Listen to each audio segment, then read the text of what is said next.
Hello, I'm Richard Buckley and I'm going to tell you a little bit about one of my hobbies, which is collecting old talking machines, so cylinder phonographs and gramophones.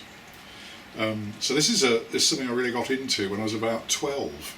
We didn't have a record player in the house, but a friend introduced me to old 78 RPM records, and I made myself a sort of a Meccano player to play this the last movement of Beethoven's Fifth Symphony, and then I started to collect records, and my elder sister lent me money to buy a small gramophone.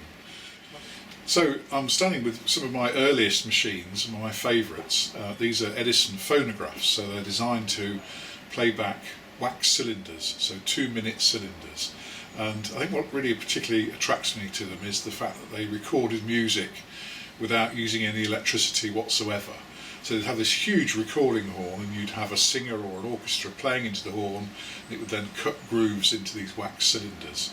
And there are various comical stories, like the ones of operatic singers being moved backwards and forwards on trolleys to keep the volume at the correct level. So I like them because they're mechanical things.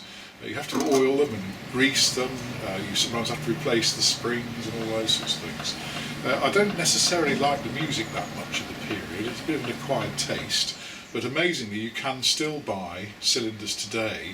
There's a company up in Sheffield that makes new cylinders, and I think the most recent one I've got is of a death metal band with doing a 2-minute cylinder, which sounds pretty awful on these machines. So I'm going to play a blue amberol cylinder on this Triumph machine. So it slides onto this thing called the mandrel.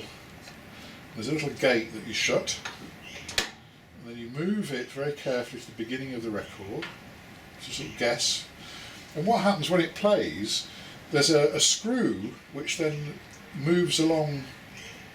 So the screw rotates here, and this thing tracks along it, which effectively propels it across the cylinder very slowly because they're very fine grooves. So let's see if I can get it into the right place.